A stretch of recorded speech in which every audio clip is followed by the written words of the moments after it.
Okay. Hey, welcome. So, just so you know, we've got an audience in the Zoom call, and then we also have quite a few who are watching on YouTube. So, I just want you to know that if you're on YouTube and you say, "Oh man, I want to be on that Zoom call," then feel free to join us. But here's the thing: the reason that we do it the way we do it now is to keep riffraff. Not that any of you are riffraff, but we have had, and some of you know this, some ugly people who joined our call. And we're just trying to keep that out. So what we do is we send out a weekly email, and it includes the link. So if you're saying, I don't know if I got that, it may have went to spam, I don't know, go back, go look at it. Hey, Patty, go back and look and just get that, and you can join us. I'll let you in. If you come knocking, I'm going to open the door, unless you have some kind of crazy name that scares me, because sometimes that happens. So, but I am going to try to monitor the YouTube chat as well. And so I'll be keeping one eye on the YouTube, one eye on this chat within the Zoom. And what I really like to do is to call people up and let them give their insights, their comments, their questions. And I know that a lot of people have done a lot of research on this. So, I'm interested in what you think. We did our live this morning, and I threw quite a bit. Seth really did a good job this morning. I think everybody would agree with me. He pulled some really cool stuff out of the old trick bag. And used to I just turn a camera on and go, and it is what it is. But it really does help to bring in those different visual audio aids. So I know that quite a few of you enjoy that. So let Seth know that. Tell him. So what are some of your thoughts? What are some of your comments? I'm still letting people in, and I see Clody has her hand up. So Clody, go ahead. There you go. How are you today? Shabbat shalom. Really enjoyed this class. Thank you. It was a very in-depth study. I loved how Quran was there as well. I never thought of including the Quran in my studies, but I think that I'm gonna do that now. I've already read it, but I think that many things are. So let me say something in a long way with many words, because I don't have much time to make it short. Okay. Yeah. So I have a background as a Jehovah's Witness. Okay. And Jehovah's Witnesses, when I was there, were expecting Armageddon. Right. That means 20 years ago. And they were believing that the second coming of Jesus started from 1914, since the First World War. And they said that the second coming of Jesus will finish inside one generation. And in the beginning, that generation was 50 years old, and then it became 70 years old, and then it became 100, and then it became 120 years old. We are talking now about very elongated deadlines. And nowadays, they had some rules that people that were there, I have a big respect for the people. I don't want to sound wrong. Right. So people that were there did not used to talk with people that stopped the association with them. So they didn't speak at all. They didn't write messages. They didn't talk at all, even if they were family. sometimes in family they could just greet them, some greetings. So now they are sending me messages to go to this. I don't know how it's in English. I'm sorry for my language. They were inviting me on a very sacred day, which was the remembering of Jesus Christ's death. And they are trying to make they were finishing the prediction, the predicting. No, I don't know how to tell it. You know when they went from door to door? Yeah. They stopped that thing, and they were selling it as it was one of the signs of the end. And then they are doing other kind of invitations now, and they are trying to re-include people so that they do not lose numbers, and they come up as their predictions are becoming real.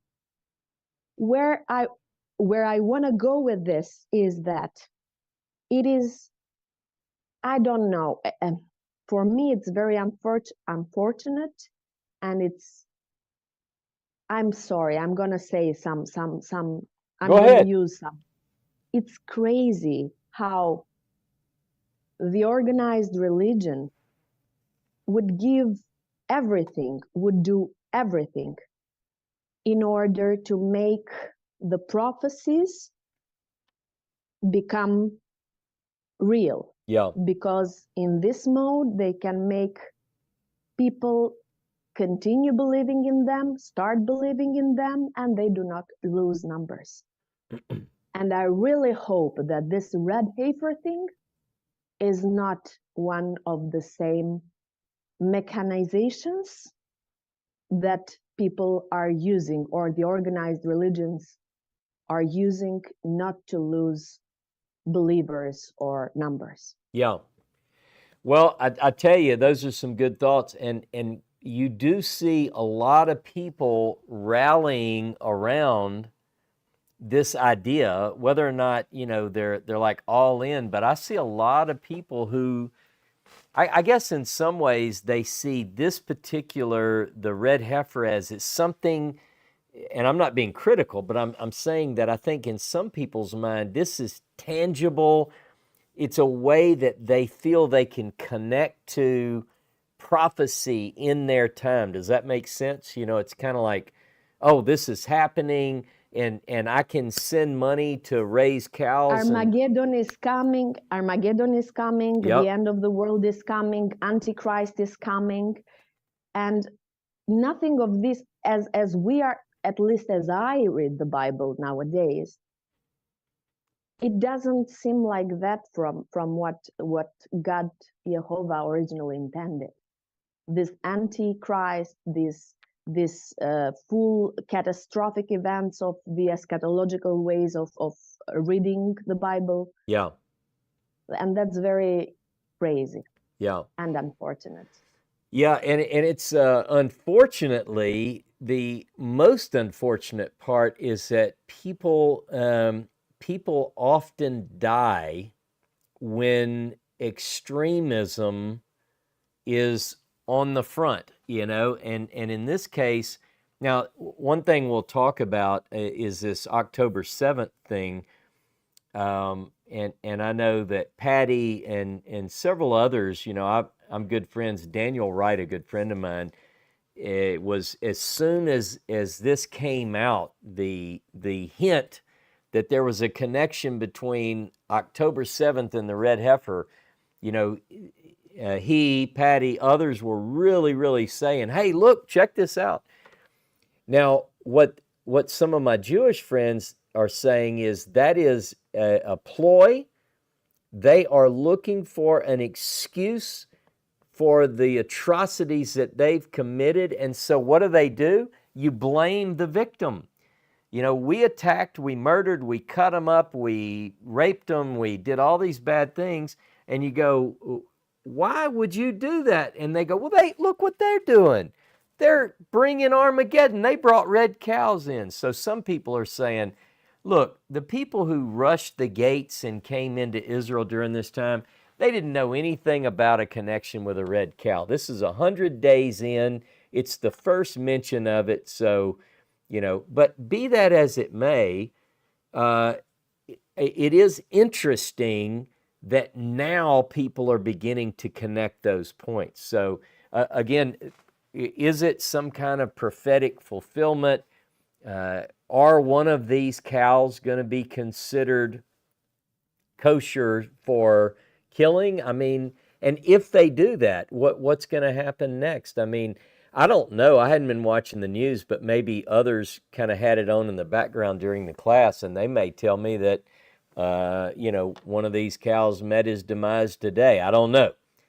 Today is Shabbat Parah. There were rumors that the first, I guess, the killing of the red heifer would take place on Passover. But again, now that looks like that's been at least squashed in the news. So anyway, good comments. I appreciate it.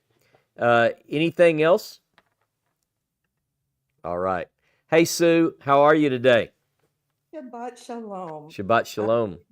I'm doing well, thank you. I really appreciated your message for two reasons. One was that I used to be one of those Christians that sent money for raising the red heifer. Yeah. And, I was intensely interested in it. I think I left that interest probably in the 90s or so, but at any rate, once I learned Hashem's attitude towards sacrifice, I just kind of let the red heifer slip from my mind. I didn't even think about it. And I really appreciated that you brought out today how important it is, not only to many Christians, but to Islam and probably other groups as well. So thank you for reminding me of the importance of it, and I will pay more attention. And I also wanted to thank you for the way you ended the lesson. I felt that was just a perfect and encouraging ending, and thank you very much for that. Let me thank you. Let me ask you this: when you were involved, say in the 90s, did you come across any of the things that I named, from Chaim Richmond's work to maybe even Vendell Jones? Were you at all connected? I think I was reading Vendell Jones, I think, because that name is very familiar to me. And I know I saw stuff on Chaim Richmond, and I read a lot of stuff that the cattle racers were writing, the men who were actually raising the cows. And of course, I would follow intently to see when the cows were examined and so forth. And I remember being so disappointed each time, Yeah. No, that's what happens. I mean, we're all sitting on pins and needles, and now, I mean, I'm trying to think if I could do the math, but September the 15th, 2022, the cows have been there, and so they're watching. They have 5. They started with 5. As far as the last I read, they're down to 3 now. So we're watching slowly but surely. And I know a lot of people are saying, no, but this is different this time. Well, I mean, it may be, but from someone who's been watching this since the 90s, it feels the same to me. It's, once again, here we go, and the whole world goes crazy and gets mad cow condition. I don't want to call it a disease. Mad cow fever, right. Mad cow syndrome. And that's what happens. So anyway, thanks for your comments, Sue. Shabbat Shalom. Shabbat Shalom. Hey, Patty. You got to unmute. There you go. Hey, everyone. At the risk of sounding like a crackpot, I'm going to throw an idea out here that I've been meditating on, and it's an idea, but it's also a question. So, in the Hebrew Bible and in Ross's classes, we've been reading a lot about how animal sacrifices were detestable, and they were not required, they were not desired, and they were abominable. And I'm thinking that this red heifer wouldn't this kind of be the mother of all sacrifices? And if the punishment for these sacrifices was a calamity or disaster upon Israel, also might be called desolations. Is it possible that the offering, if the offering of the red heifer does spurn on some kind of Arab revolt that turns into an Armageddon-like situation, could the red heifer be considered either the or an abomination of desolation? That's just my idea. Thank you. Hey, what you could do, and I happen to know that you've been working on this study for quite some time. I don't know if you're up to it, Patty, but you sent me a couple of ideas that you'd put to pen, or put pen to paper, I should say. Maybe you could put that on the Discord under clashing convictions, because that sounds like the perfect category for it. You know, when you talk about the abomination of desolations, I know that there are a lot of people out here who go, hey, I'm a prophecy guy or gal. I'm going to jump knee deep into that. And I think it's important that we look at, and I know you have, and maybe you could share some of these ideas to fully kind of show your math. You know, what is the abomination of desolation? What are the words that are used there, and where else are they used? I remember years ago, I was still in Christianity, and I was looking for, I was doing research on that abomination of desolation. And I found in Maccabees where the abomination that makes desolate was actually set up on a certain date. And so when I found that date, then I was getting into, well, what is 1,335 days from there and all that. So Maccabees actually tells a real example, at least according to Maccabees, an interpretation of that. You have another one. So, I mean, you're welcome to share more of that verbally, but I think if you put some of those things, you know, like I think you have a chart you were beginning to work on, if you feel like sharing some of that even. I won't give it away in case you say, no, don't put that homework on me, but just as an Yeah. invitation to. Thank you. And I did start out a chart that I'm going to continue to fill out. And of note, Jesus talked about an abomination of desolation, and in his time, and I believe, well, it's not I believe, actually, the high priest Phoebus offered a red heifer in 62, preceding the desolation of 70 AD.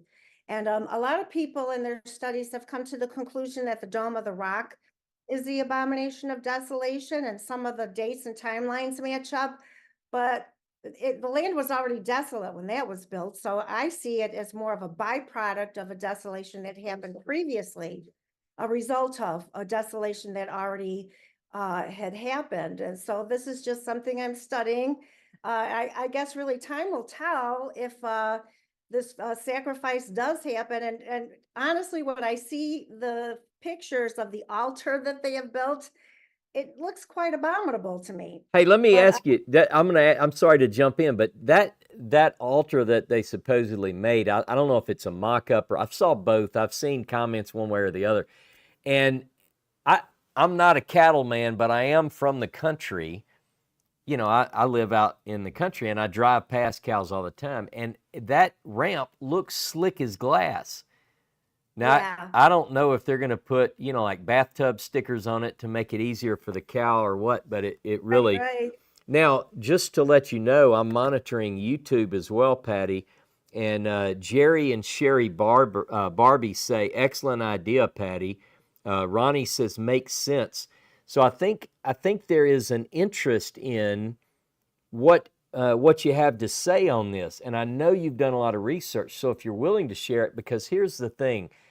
It's easy for us we've all been stuck in a certain mindset, and we think we know what it means, or we think we understand what is the abomination that makes desolate.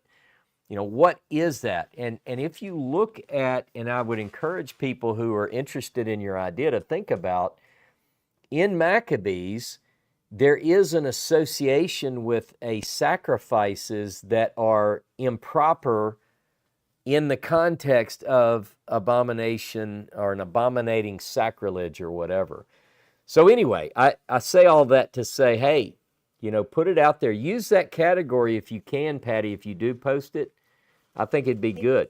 Stir it One up. last thing, one last thing, Yeah. it's common also in academics and, just globally to think that Antiochus offering a swine was the abomination that makes desolate, but I don't think that caused the desolation. That was in the middle of a desolation. And also there was a red heifer sacrificed closer to a desolation than Antiochus's swine offering. And that's going to also be in the chart. Okay, that's all I'm Gotcha. going to say. No, I appreciate it. Yeah, put it out there. And by the way, since we're all watching this, Patty and Dave and I and some others that, we all share on this little group text, we send back and forth all the time different articles, things of interest. And I would encourage you, Patty, if you've been posting some of the things that you're finding on the red heifer, maybe we start a thread in Discord and just start posting some of those things, because I think it'd be fun for people to watch. And let's keep an eye on these 5 cows. I mean, we even know their names now. I mean, this is getting pretty personal, I think you would say. So Thank you. yes, Thank you, Rod. indeed. Yes, indeed. All right. Who else? Anybody else have comments, questions, rebuttals? Let's do a little bit more talking on the red heifer today. I'm interested in. I know that some on this list have at least been connected in some way to the search for the ashes of the previous red heifer. So let's hear from some of you old guys, gals. Not old like old, but you've been at this a while. Tom, I see your hand raised. How are you, Tom? Welcome to the show. Thank you. I found that quite interesting, and I have to, if I could, say that I'm actually more convinced now. You brought up a couple things. I'm more convinced now that red heifer represents the fallen system, the priesthood itself going awry.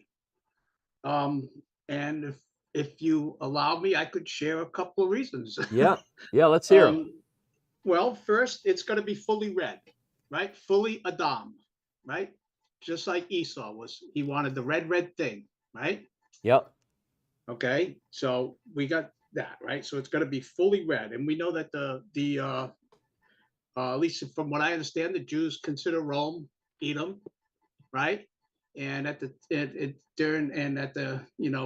first century, Rome was occupying Jerusalem. Herod was the king, an Edomite. Caiaphas, who knows? We're told he was the son-in-law of Annas. We're not told he was an Aaronite, but he's the son-in-law of Annas. So we got that, right? We have this idea that this heifer would be unyoked. So in other words, not controlled by Jehovah. It's interesting that of the thing that I learned today from your message was how, and I should have noticed this, but there's only 3. There's 3 that are burned with their skin and their hide and their dung.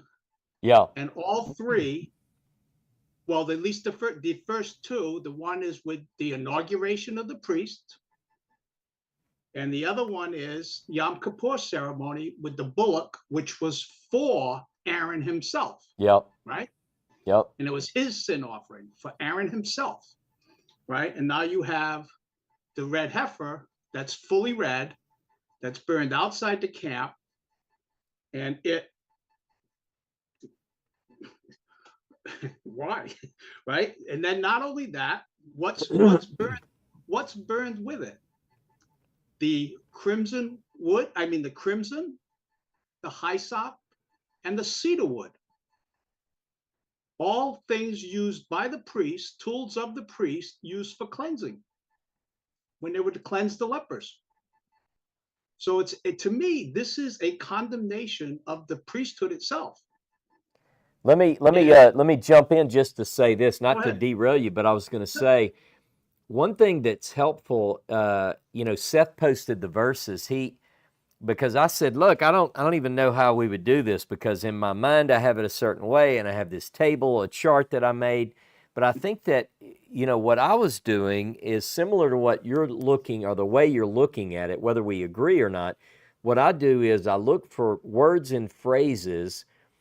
If I just looked at the red heifer, pariadama, and I find things like, no, it's never been yoked, it can never be yoked, it's got to be this, it's got to be that, and you have a list of check, check, check, check, check. There is even a debate, I'm derailing myself, there's even a debate that says, is the red heifer technically a sacrifice or not? Is it even a sacrifice? Because there are reasons that you would classify it as a sacrifice. There are reasons that you would say it is not a sacrifice. One of the chief is that it's not on the altar that is for sacrifices. And there are quite a few reasons. But when I read that in rabbinic literature, that debate, I said, what I want to do is now drop into a study of the words and phrases and see where else they're used. So if I find, for instance, something that says you burn scarlet and whatever, I want to know what are those and then look at those together and see if that sounds like what you're doing is trying to find connections there. Yeah, I do a lot of word searching. Interestingly, I just want to comment on one thing that you said, because you said you're doing your service to yourself. I forget exactly how you put it, but one of the reasons I'm actually reluctant to take the mic, believe it or not, even though once I get it, I can't shut up, is the more I talk, I condemn myself, and that's why I don't like to talk too much. No. But with that said, I find great irony in the idea that it's a chalk that nobody can understand, right? And you would argue that it wasn't. I'm assuming you're arguing that it's not even in the original Torah of Moses, whereas I find it quite ironic that I see this as a condemnation of the priesthood itself, right? So then that would caused me to give it more credence that it was in the Torah of Moses, that he saw where it would go, and he put that in, and Jehovah put it in through Moses, and here we see it coming about. And the few things that Patty said was also, I found quite interesting. So all I know is I'm going to keep my, and in fact, when all is said and done, I'm with you fully when it comes to the idea that God doesn't need this. He never did. Yeah. I am fully on board with that. Fully on board. But I do believe it was part of Torah Moses. I don't want to get to that. Yeah, no, that's fine. And I've enjoyed listening to your teachings for a long time, and I've learned much from you. Hey, the beautiful thing is that, and that's what I love about this group, is we don't have to always agree, and that's a good thing, because if I only did this for the purpose of finding agreement, I would certainly find other topics or other ways to present, to get as many people as I can. But I'm interested in, and I find that people who kind of associate with me are interested in kind of a throw your heart out to God, keep your head in the game, dig deep, and don't just accept somebody's opinion. So I certainly don't expect that of people who study with me, just to accept everything blindly. So no, I encourage, I enjoy, I like, and I respect the differing views.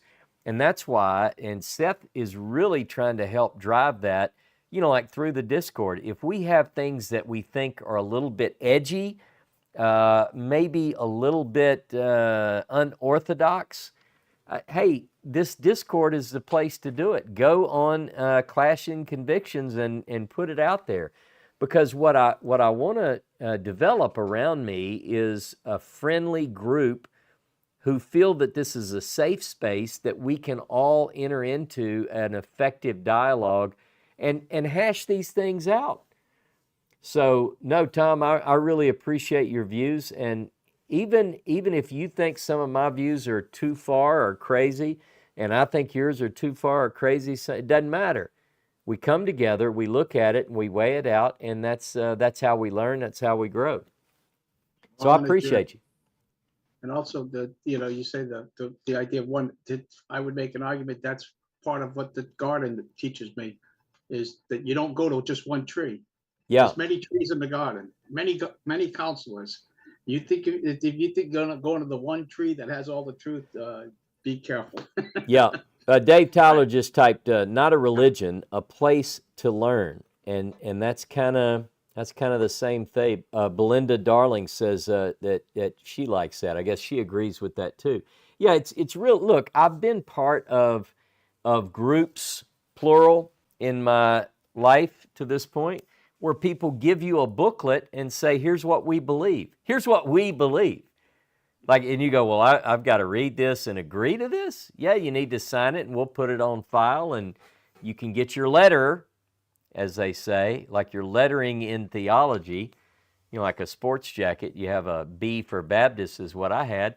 But, but we don't do that here. We, everything that we believe, everything that we hold dear is up for discussion, because I think it's that important.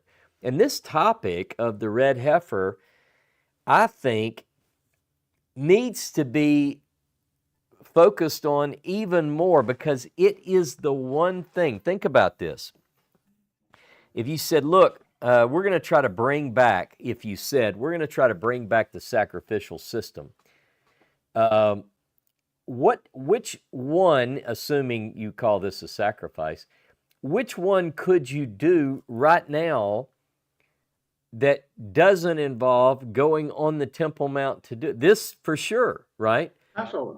Yeah, and That's Passover or the red heifer, And so, but look, keep your eyes on biblical Shiloh.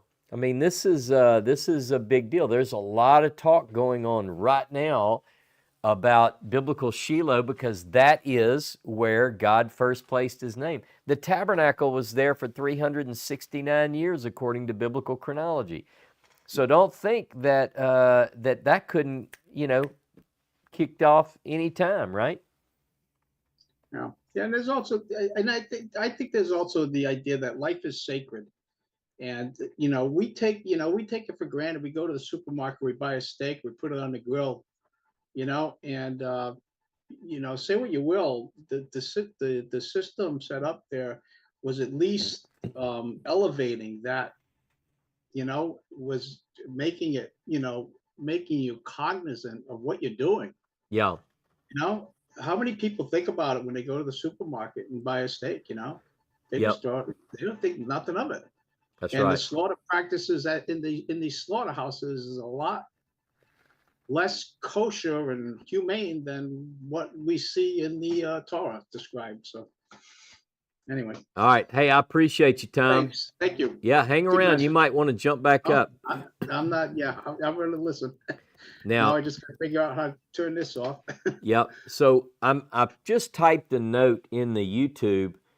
There are a couple of ways. Some of you are saying, let me in, and you feel like I'm saying, to go back to a little child story, not by the hair of my chinny chin chin. We are somewhat guarded now because we have people that are not necessarily nice.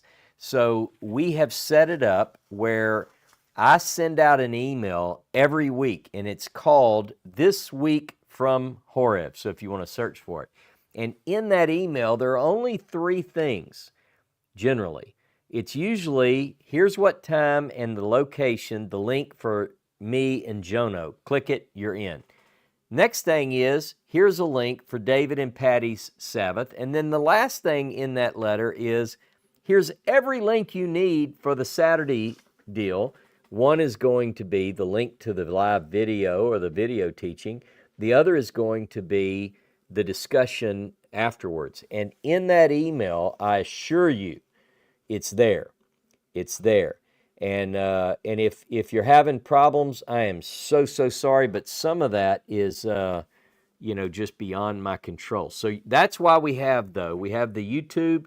you're welcome to watch and hopefully benefit from that. Okay. By the way, one other thing is I'm admitting people, but generally, if it doesn't have a name, I'm not letting it in, and that's just one of our safeguards. So don't be offended by that. Okay.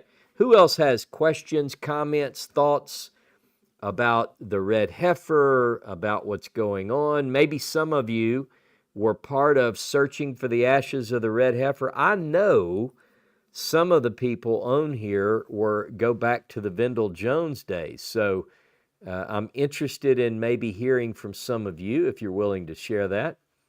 And there's quite a bit out there on the web if you're interested in that. You could type in Vendell Jones, search for ashes of the red heifer or something like that. Okay. Belinda asked a question in the chat on the Zoom. Do they kill the heifer by breaking its neck? Does that actually kill it?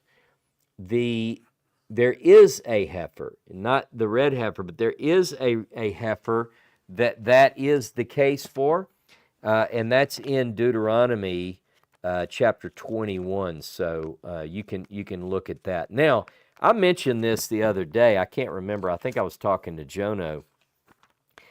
A cow is pretty big, and so I cannot see how that would be an easy thing, is to break the neck of a heifer. But here it is, Deuteronomy 21. Since it came up, since Belinda asked the question, let's look at that text. Deuteronomy 21, verse 1. If in the land that the Lord your God is giving you to possess, a body is found, a corpse. Body is found lying in open country, and it's not known who struck the person down. Then your elders and your judges shall come out to measure the distances to the town that are near the body. The elders of the town nearest the body shall take a heifer that's never been worked, one that's not pulled in the yoke, very similar to what we see with the red heifer. Now remember, we're dealing with a corpse. So it should be similar. This is the thing that Tom alluded to, and it's something I pointed out in the class.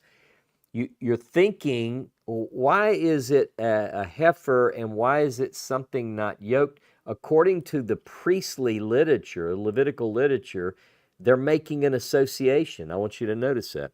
So verse 4, Deuteronomy 21, the elders of that town shall bring the heifer down to a wadi with running water, which is neither plowed nor sown, and shall break the heifer's neck there in the wadi. And then they go through the ceremony here. It goes through verse 9. But look, after they break this heifer's neck, again, it sounds very hard to do and doesn't sound at all painless.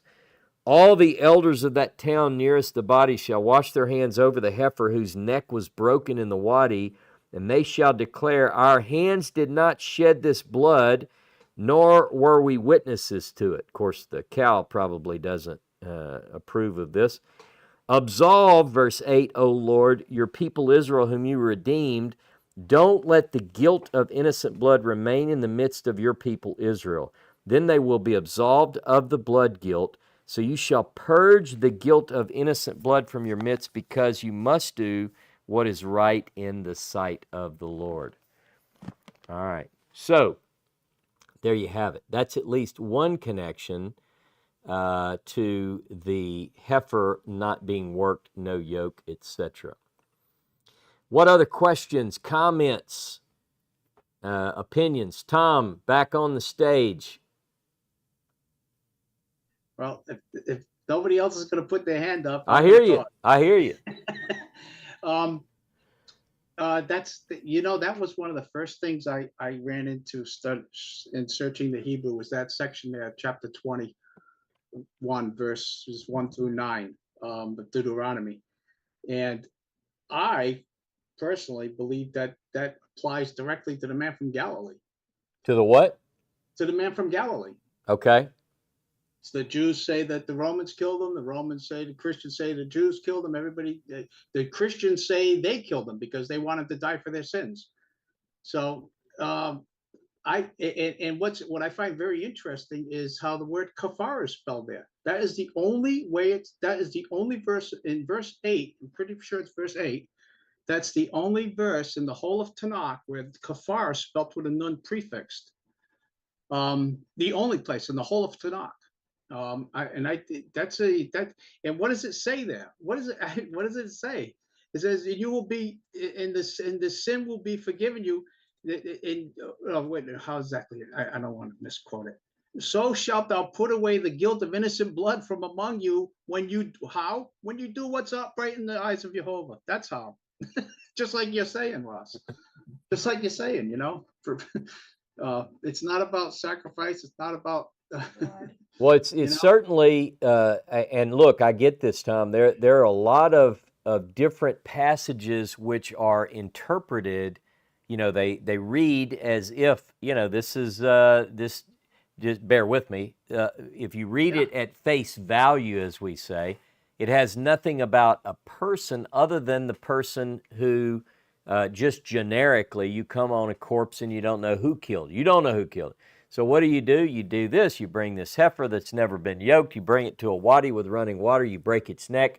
Wash your hands over the cow, and you say, "Look, forgive, absolve us," and so forth. And that's one view. But what typically, and it's not just Christians or Jews, a lot of people do this. They look at a text and they see more in the text through interpretive measures. We see this in the example I gave today, where I read we put the video up of us reading the Epistle of Barnabas. The Epistle of Barnabas, the writer of that text said, "Let me tell you what that story's really about." Yeah. And now I heard it. There are a lot of people who would say, I don't agree with that interpretation. What I often get, people will say, they'll write and they'll say, well, that's your interpretation. What I typically will do is say, look, I'm not interpreting here. I'm simply reading and understanding the words. There are insights. The Jews call the different levels pardes. You've heard of this. The peshat is the simple, just the meaning of the text. That doesn't mean elementary or basic. It means I love peshat. In fact, it's where I spend all my time.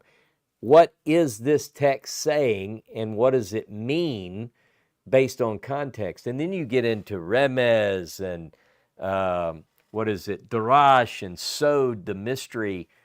So it sounds like that your view is an interpretive, not that that's bad, it's an interpretation.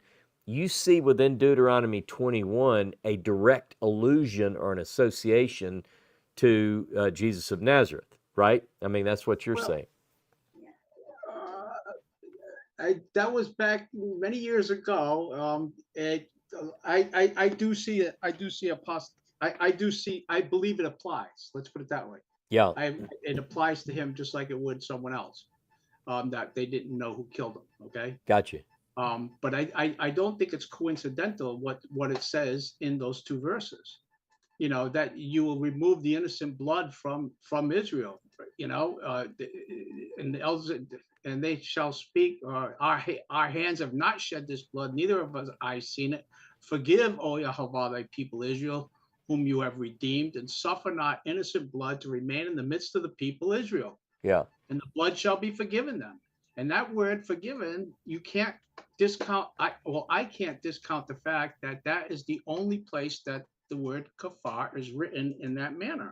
Yeah, that form of the verb you're saying. Yeah. Now that's one of but I'm going to challenge. Can I challenge you? Yeah, I'll always take a challenge. Yeah, okay. I don't know when I'll get to it. It'll probably be next June, but yeah. Because I start with the plain meaning too. I like to believe I do anyway. I try to. So when I read Genesis 17:19, when Jehovah appeared to Abraham, 3 men, 3 anashim. That's what it says. Shlosha anashim. Yep. I accept that it was 3 men, and that Jehovah spoke through one of them, just like the text says. That's what the text says. Yeah. People like to say it was angelic beings or something, and Yahweh was actually standing there talking to Abraham. No, I don't think so. I think Yahweh was speaking through one of those Anashim. And and he's called Yahweh because it's Yahweh speaking. Yeah. And I accept what the text says, whereas few people do. Most people read that and they say, oh, he's talking. Well, yeah, he is talking to Jehovah, but Jehovah's talking to a human being. Well, look, it's interesting you bring up it. Genesis 18 and 19 are very fascinating. And what happens is you read 18, and if you only read 18, you have a certain view. The Shlosha, Nashim, 3 men, so forth.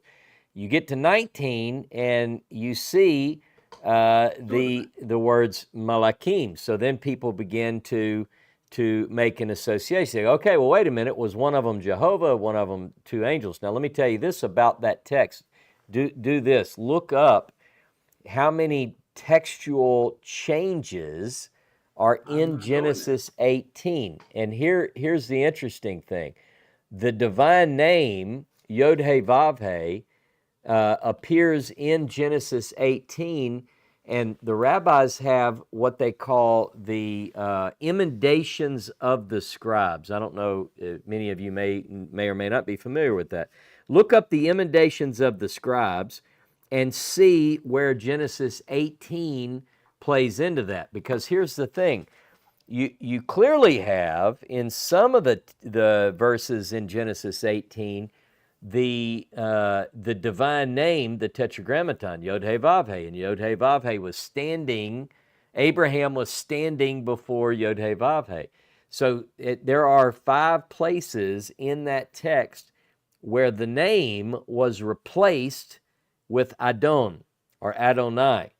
So it's interesting. In other words, I'm just suggesting You're that, saying in the Hebrew text? Yes, in the Hebrew text. It's called the emendations of the scribes, and Genesis 18 is one place where there are like 5 changes. Very fascinating. So, but anyway, that's just a kind of a curveball to say, check that out. But would you accept that the plain meaning says that Jehovah appeared to Abraham and Yes. 3 men? Yes. And that, Yep. so, Yep. yeah. The plain meaning. That's what it says. It's just like when you read, Psalm 110. The Lord said unto my Lord. It's actually Yod-Heh-Vav-Heh said unto my master, sit at my right hand. But I always tell people, okay, now keep reading and you track who is on the right. That's where the questions come in. So it gets really complicated. Yeah, there's a lot of stuff. Genesis 19, very interestingly, says, and Jehovah called down fire from Jehovah in heaven. Right. So what does that mean? I mean, that means Shem called to Jehovah in heaven to bring down fire, because yes, what was going on in Sodom deserved destruction. Shem, wait. I believe it was Shem. Okay, see, there you go. See, but you see how you just put that in there. Yeah, there you go. It doesn't matter. Yeah. The point is, it doesn't matter. There was human beings. See, to me, the book of Genesis is showing how the patriarchs came to recognize Yahweh in their lives. And that is for us to learn from. Yeah. Here, Jehovah spoke to them through 3 men. Just one final point though on that. Final just because my final point on that is that Genesis 19, verse 25, just for clarity's sake, I understand your interpretation, but it does not say Shem. It doesn't. It says Jehovah called down fire from Jehovah in heaven. Now, whatever that means is another question, but anyway, if you read 18 and 19, and I know you're a deep Bible student, I think it is a fascinating text. It is a fascinating story, and what I'm curious about is what are those textual emendations that the rabbis, the Masoretic scribes, admit to changing the text. What is it? Like when I first read that, I was like, what? You're telling me that they changed the text? And that's where I encourage people to really dig. I mean, it's one thing if, let's say, an enemy said they changed the text. Well, that doesn't mean anything to me. I'd say, well, you don't like the text, so you say that they changed it. But this is Genesis 18. Is they say the scribes admit they changed it. You're talking about the suffering. Yeah, the Sopharim. Yes. Yeah, okay, Yeah. yeah, I'm familiar Yeah. with those few. Yeah. Yeah. Check it out. All right. Hey, good Go ahead, stuff. Eric. Good stuff. I see Eric. Eric, how are you, my friend? Shabbat Shalom on this Sabbath of the cow. Yeah, oh, yes, indeed. I was thinking of steak for dinner, but now I'm not so sure. Red. But What anyway. kind of steak? You gonna do it red or? Actually, I have a tuna steak in the freezer. Okay.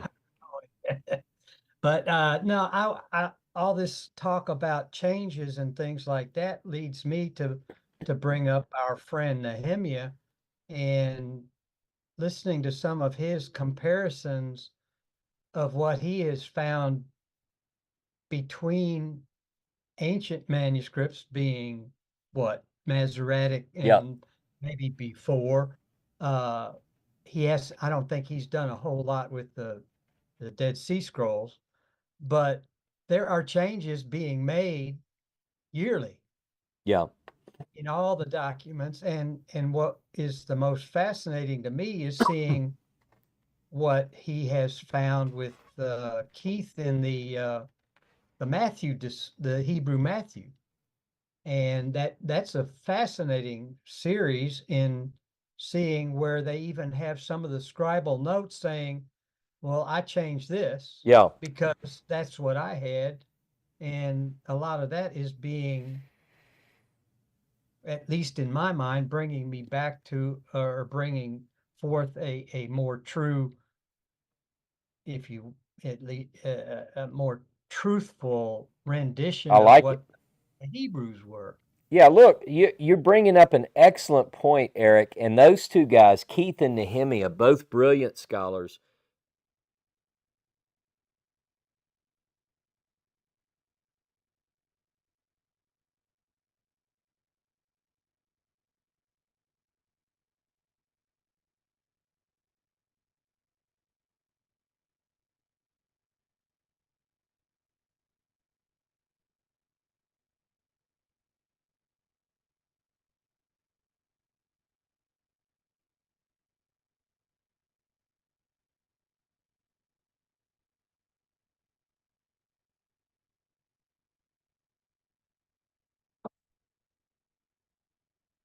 Right.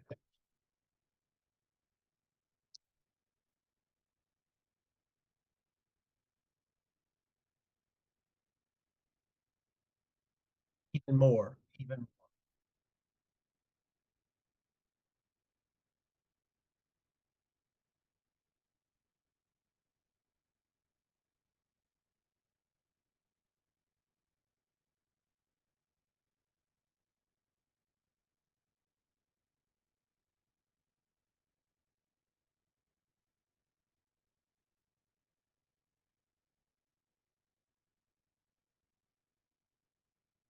Yes.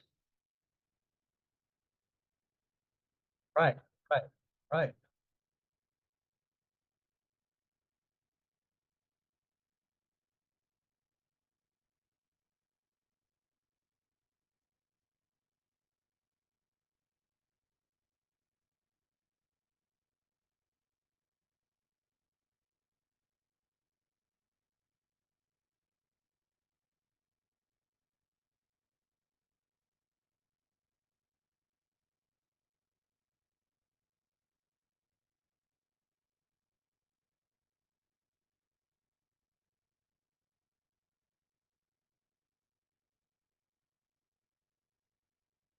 Right. Yes.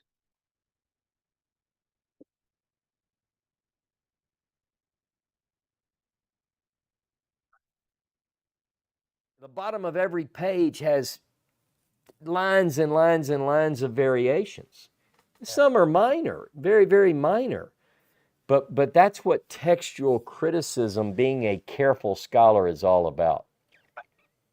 Yep. Yeah. I mean, it really, begs the question, if you're thinking of, as our favorite words, eisegesis, and you say, am I doing that or am I not? Am Yep. I reading out of it or am I reading into it? Is it because I believe this way or is it the truth? Yeah. I mean, and then you go into what is truth. Well, I think it was standing right in front of Pilate, but that was just, the way the thing was worded. Yeah. But people take all this stuff and go and try to write a novel and sell books and make a lot of money, and then they do it the next time it rolls around Hey, too. wait a minute. What are you talking about? Writing books and trying to make some money? That sounds like you're cracking on me or something. I don't know. No. Okay. No. I know how much authors make. I still get some of what my dad made. But boy, I tell you what, it's a By the pittance. way, you said that. I want you to see what's his book was on the Adams family. Is that correct? Yeah, the Adams family in American politics Send covered me, if you most of don't mind, send me the title, because I know people may not believe this, but I do fit in from time to time books outside of the Bible, and I love history, and that's on my reading list. So if you send me that, I want to read it. You won't be disappointed in any of his books, and I'll send you a couple titles Do of that. the ones that I like. And just remember, when you read it, Eric anyway, here, I hear his voice Yeah. because he writes not academically, he writes as if he was standing in front of you talking. That Kind of like Dr. Schroeder's lectures. Now I read his books and I hear that voice. Hey, It's I know whoa. exactly what you mean. And I know, even though I don't know your dad's voice, I'll probably hear your voice when I read the book. So maybe that'll be as close as I It can might be get. pretty So, close. Might be, people have confused us before. all right. Hey, man, I love you, brother. Thanks. All right. Take care. All right. So, who else has questions? I saw someone say that there was just a momentary problem with the audio, but I just saw Seth walk by me with a wink, and I assume that means, yep, looks like that's already done. So, man, it's good to have Seth here. I don't even know, and he's fixing problems I don't even know about. So, again, I think it was a great day to talk about the red heifer. What better thing to talk about today? We covered not only Judaism's view, we got into the view, not only the biblical view, but we got into the Mishnah, we got into the Dead Sea Scrolls a bit. We talked about the search for the lost ashes, whether or not you need that. We got into Christianity, read the Epistle of Barnabas, talked about the book of Hebrews, chapter 13, alluding to the suffering of Jesus outside the camp, obviously an allusion to the red heifer.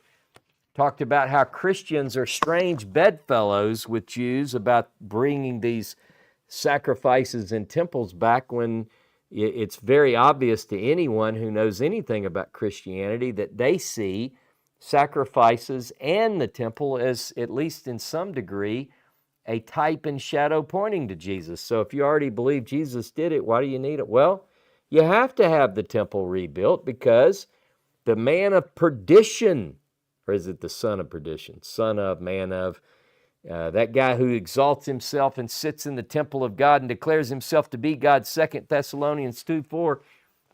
Where's he going to sit?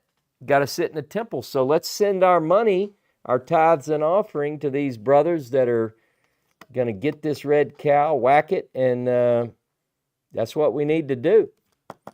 Look, then in the end, I think what I really wanted to get to when I touched on my favorite Bible cow verse is that 11th chapter of Isaiah, verses 6 through 9. There is a cow. You know, we talk about people are looking for a red cow, and the killing and bringing it to ashes is bringing about the end of days and an apocalypse or a messianic age. The cow I'm looking for The cow I'm looking for is that one in Isaiah 11. I'm not looking to throw hyssop into a burning pile of cow ashes. I'm asking for the hyssop that David asked for. Purge me, O God, with hyssop. I'm not looking for living water to mix the ashes of a dead cow in. I'm looking for the living water that was forsaken by God, and it's talked about in Jeremiah 2:13 and Jeremiah 17:13. Now, I know that other people are looking for that other cow, but my solution can be done today.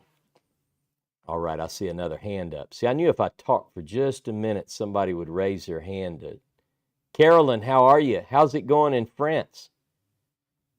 Well, it's dark again, Okay, but I want to talk about Isaiah 11 as well.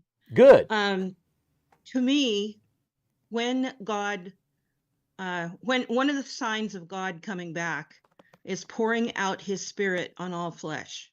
Okay. So bears and crawdads and cows and everything is going to be imbued with the spirit of God. They're not going to eat each other anymore. But it's a force feeding. There is absolutely no choice involved. God does it to the world. And it's a good thing that he does it, that we don't have to wish for someone else to do it for us. But if that's going to happen, how can you kill things to eat them? That would be hurt on the holy mountain. So it appears that vegetarianism or veganism or some form of plant-based living will be the norm, although in Ezekiel it does talk about sacrifices on an altar, but the size of the altar is almost minuscule compared to the size of animals that previously were sacrificed upon it. And it seems as if any sacrifices at that time will just be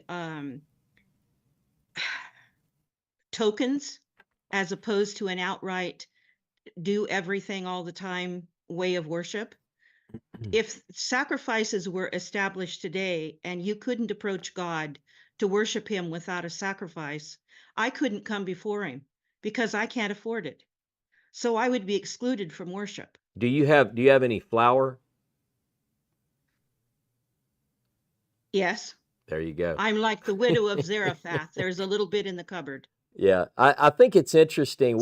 And I've talked about this and boxed my, I've had people really get fired up about this, but, and I'm not the model for veganism or vegetarianism. I've been on again, off again, but I can tell you, biblically, if we follow the text as we have it, everyone knows this. You're all Bible scholars in your own way. You've all been reading these texts as long as I have, most of you. The Bible begins that way, it seems. Peaceful coexistence in the garden. It's sort of a picture like I almost can read the 11th chapter of Isaiah and say that sounds like what we see there, And yet, over time, obviously in the time of Noah was granted the permission to eat meat. And then we have the dietary laws of Leviticus 11 and Deuteronomy 14. In the South where I live, and I know many of you are all over the country and even around the world, you're talking to me from France. But there is a growing number of people who are associating holiness with a biblical diet. And when I say biblical diet, I don't necessarily just mean vegetarian or veganism, but I am saying that people, I grew up eating pork and, bacon and sausage and pork chops and crawfish and catfish and shrimp. And when I found in the biblical text that was not approved as food, I know I had people say, well, you're not Jewish, you don't have to worry about that. But I wanted to follow God's words. Many people have taken that to the next step and said, I want to go to that ideal diet. Seth and I watched last week, I think it was last weekend, we went and saw on Sunday a movie called Christspiracy. And a friend of ours, Cameron Waters, was one of the directors in that film.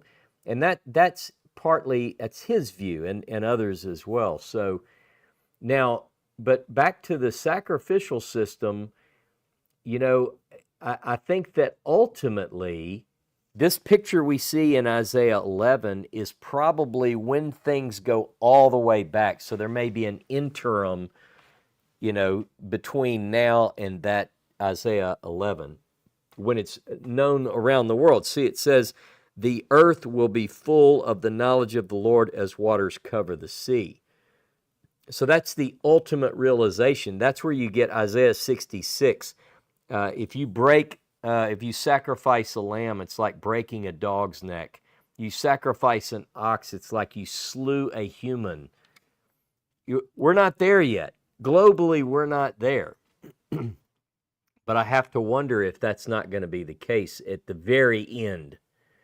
Do you see it like that, Carolyn? Maybe it's a progression towards that? I believe it is a progression. I believe that's where we're going to end up. However, in Joel 2, where it talks about the Spirit being poured out, that's basically when God comes back to set up shop, set up house in Jerusalem, begins to put the nations under his feet or under the footstool so that Christ can then return and, be installed as king with David.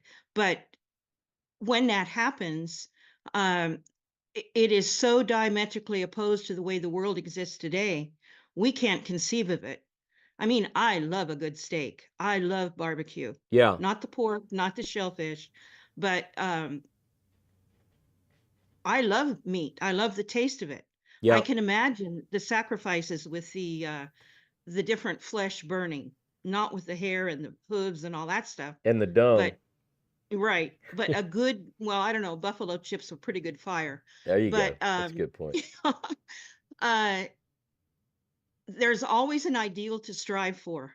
But just because we can't achieve the ideal, does that mean we don't attempt it?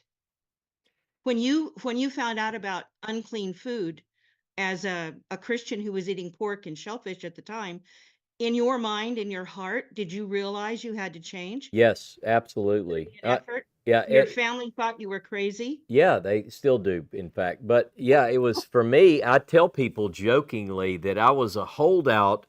Different people have different cravings. For me, I think it took me a while to admit that pepperoni was pork. But different people have different things that they really latch on to. But diet is one of the things that is very important throughout the biblical text. We see that. We have obviously different views on it. Dave Tyler just posted, something to the effect. I'd have to scroll up. I don't see it exactly.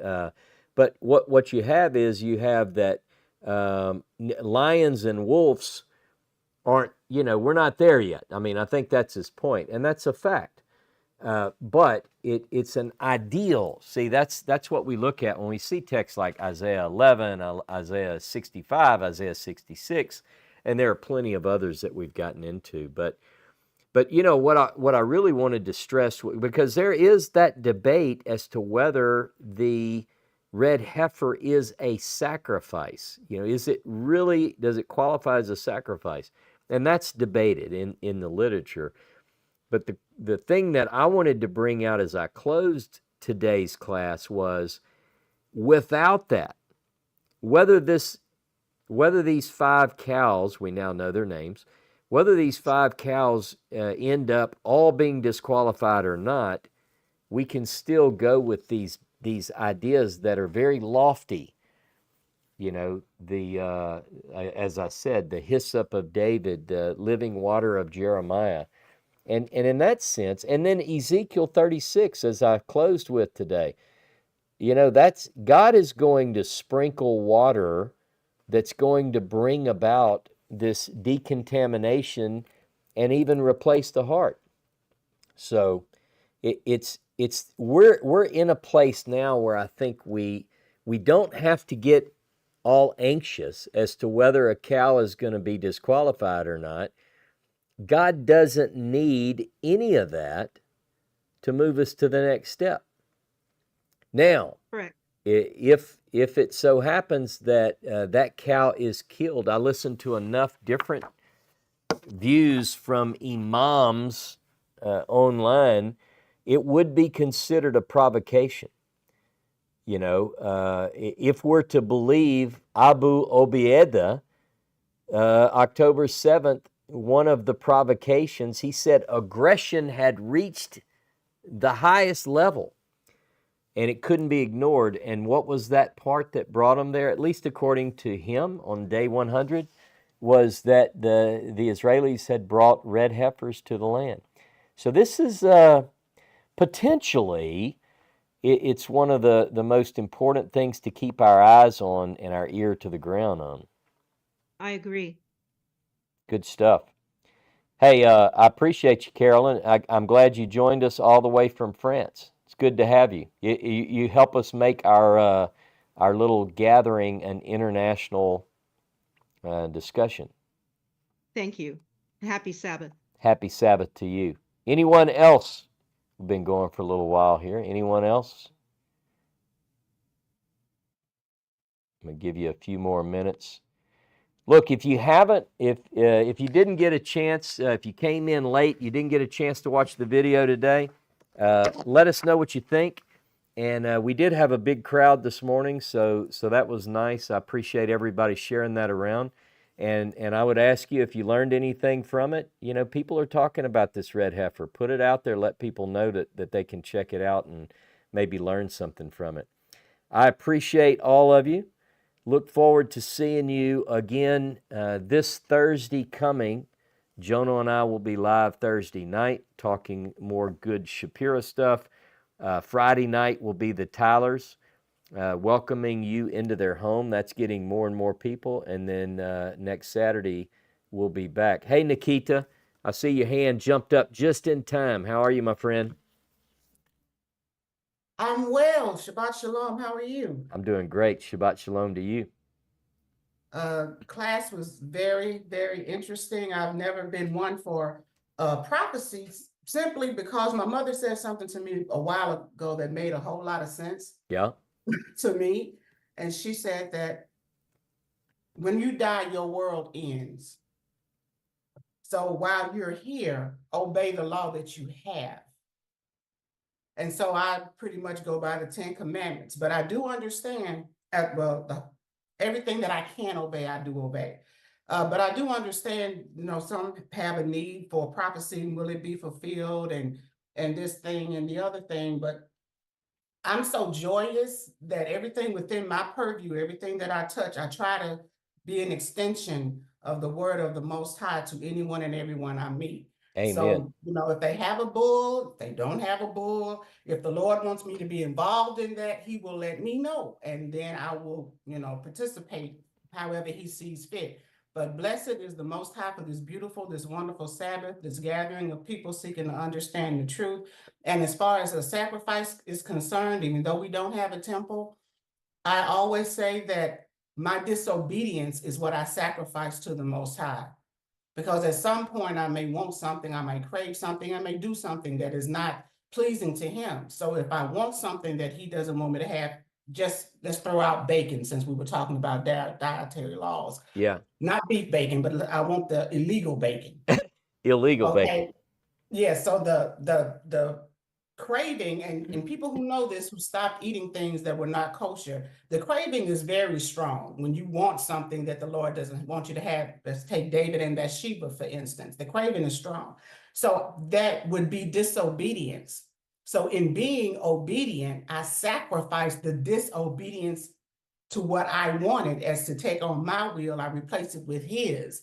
And that sacrifice itself brings me joy.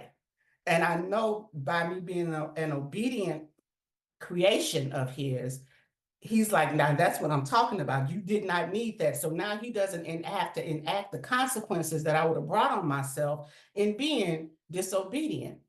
So I mean, for me, the service of the Most High is it's a glorious thing because I love being obedient.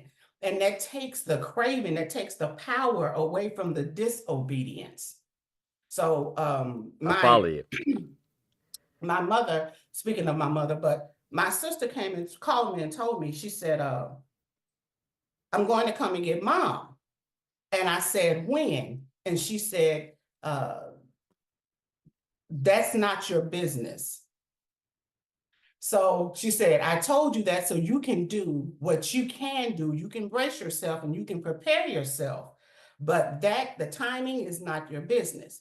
And I'm like, okay, no problem. My sister at the time had been deceased for 7 years. A week after that, whatever you want to call it, vision, I was like, it was like 4 o'clock in the morning. I was getting ready to get up to go to work, but my alarm clock hadn't gone off. So I don't know if I was asleep or awake. To this day, I still don't know. I told my mom and she said, well, when she comes, I'm ready to go, but I'm not going anywhere with her till I know where she's coming from. A week after that, my mother passed away. So I was like, okay, so I do understand the prophecy thing, but everyone has a relationship with the Most High, be it personal or we're still seeking, we're still trying to go there. But the credibility of authority that I give the Most High's word, when he does what he does, that's not my business. When he makes it my business for me to engage in his business, he'll let me know. One thing to add, just to make sure it's clear, one thing that I said in the class, I think a lot of people look at this whole red heifer thing as a prophecy thing. Yes. But one thing I want to make sure people get is there is no mention of this in the prophets. And there is no prophecy. There is no prophecy. What people have done is they've squeezed in the idea. If they say, well, I see there is an indication in the prophets that we're going to have a temple rebuilt. So what does that take? Well, you got to have the red heifer. Well, what's interesting is if you read the books of Ezra and Nehemiah, what you'll find is that there is some rebuilding going on there. What I would ask people is, do we see anything in that text about a scramble to find a red heifer? And or do we see it anywhere in the Bible? But again, a lot of these expectations and a lot of these things are things that we are now imposing. It's eisegesis. We're putting it into the text where it may or may not have ever been in the first place. That's my idea. So just wanted to make sure that was clear. Oh, no, it's completely clear. I get you because I follow along with that. And everything, as we know, keto, I always go back to the garden, right? So when he had created everything and everything was good, at that point, to me, that's where I'm striving to get back to his definition of good. I hear you. Okay, because there's no other definition in the word that I'm aware of. And if you know of it, please correct me, that I'm aware of, that he's like, okay, now this is good, I can rest. Our Most High hadn't rested since, because we can't keep up what he considered was good. Yeah, my favorite passage where God talks about what's good is Micah 6:6-8. He has told you, oh man, what is good. Yes. No, absolutely. That's right. But see, that matches with the first 6 days. Yeah. Because at that time they were walking and striving. To me, if it's not relational to the Most High, it's a distraction, just like with the serpent. And he said, well, did God say?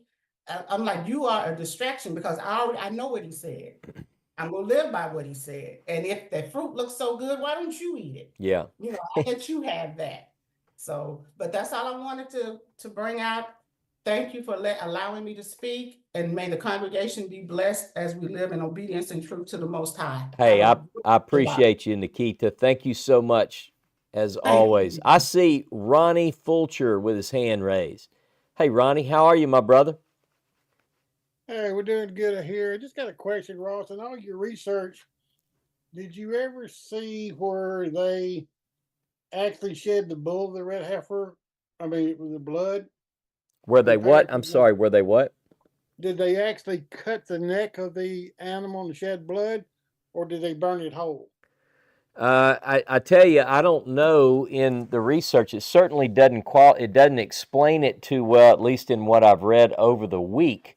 But I can tell you this: it is burned with the blood, and so that's a good question. Maybe you've come across it, and maybe you're preparing to reveal something to me, but I don't know if it's killed in that way. But you think about it. It says you're going to take it whole in the sense. I'm sure they don't burn it while it's alive. I mean, so how do they kill it? The only thing that I'm wondering, unless somebody's got an answer that solves this question you've asked, one thing that I will say is that the closest to this in terms of verbal agreement, Deuteronomy 21 verses 1 through 9 describe a heifer that there's no yoke ever been on, and the way they kill that, and it deals with corpse contamination, by the way, when you come upon someone who's dead, is they break its neck. So I don't know. I don't know how, that may be beyond my level of expertise. Have you come across anything? I know you've been studying just this for doing a some while. research, but that's what I was going to talk about was, the breaking of the neck. But it talks about if you touch the dead, like a dead person, Yeah. right? If you come in contact with a dead animal, would that not be different? Yeah, it doesn't. I mean, you're killing the animal, so it's dead automatically. Yeah. And once it's dead, I mean, so Yeah, the I think there's a contamination. differentiation there. What do you think? The contamination comes, good question. The contamination comes from contact with a human, a dead human, a corpse. Right. But interesting that you bring up everyone who is involved in this ceremony, everyone who is involved is also made unclean, So you get the person who does the killing, the person who does the gathering of the burning, the person who does the gathering of the ashes. Every one of these begins clean, but they end up impure. So that's I just don't know how they rationalize that. I know I read all the stuff about that, but yeah. Some of the rabbis say even King Solomon had trouble with understanding all the implications of the red heifer. Yeah, that's something I remember, and I brought that up in the class. They call it because of the two times in the Hebrew Bible where it says, "This is the statute of the Torah." That phrase is only found in that precise way in the Hebrew, having to do with the red heifer. So, Right. like in Rabbi Richmond's book and other rabbinic literature, what you'll find is the rabbis say, this is so deep. This topic is so deep beyond human understanding that even Solomon in all his wisdom didn't understand it. But, I mean, if you just simply read, you can get a long way towards understanding it. And like I said, for anyone who wants all the details, the intricacies, you can look in the Mishnah. And you can find this, by the way, online. You don't even have to buy it. You can find the Mishnah, go to Safaria, and you can find Mishnah Tractate Parah and read through it. And it'll give you, I promise you, more details than you can imagine. Well, Ross, if you just go to that site and just type in red heifer, Oh, yeah. you'll see a whole bunch of resources there, I did that different too, yeah. Deals, even like, the guide to the perplexed, it talks about some mentioning there, the Rashi, etc. Different people had different comments about the red heifer. They're all there. That's right. That's right. Yeah, there. In fact, Patty Tyler sent me a link last night. She had done that as well, or night maybe earlier in the week, and done the same thing on Safari. Go in and type in red heifer, and it brings up every. And what you need to know is that when you go there, each one of those links that are listed are condensed. So you click on it and it opens it up, and there's more there. I think some people might not know that, and they get there and they go, oh, it's a lot of references, but you just read a little bit of it where there's quite a bit more there. No, it's good. And I know you've been dealing with this, and you've been involved in this for a very long time. Do you know Clyde Lott personally? Yeah, we had a relationship really strong years ago. Just over time, we've just, Yeah, since I left the church, we've kind of dissolved and went different directions. yeah, Uh, because he got involved with, somebody mentioned it earlier, with the group over in Texas, some of the ideas and the thoughts, and then they had their ideas from my understanding of what they wanted to do, and then Clyde had his ideas of what he wanted to do. But Clyde was the first one over there when he wrote that letter to the Temple Institute about the red heifer, yeah. and that's when they wanted for him to talk to them more about it. That's why we went over there right after the Gulf War. We were there like I think 2 weeks afterwards, the first Gulf War. Once they opened Israel up, we were back there talking to them. So you actually, that's what I was hoping that maybe you could share with us a little bit of that. You went with Reverend Lott, Clyde Lott, to Israel at least on one occasion about the red heifer. Is that what I just heard you say? Yeah, we went more than one, but that was the first one when we went to the Temple Institute and met with Rabbi Richmond and Rabbi Ariel. I think Dr. Tabor had mentioned something the other day, last week maybe, I think, or sometime, about me and being involved with that. Yeah, I was just more of a listener. Clyde was making all the deals and stuff like that. But basically, what I'd actually gone with him into Montana, even up into Canada, looking at different red Anguses to try to find some that would be acceptable, in our idea. yeah, But we knew we had to get them over there. So just the shipping itself would have caused a problem, you know. So when they got over there, of course, they wouldn't be any good, but you'd have to ship, the heifers and some bulls too to be able to raise some over there. yeah.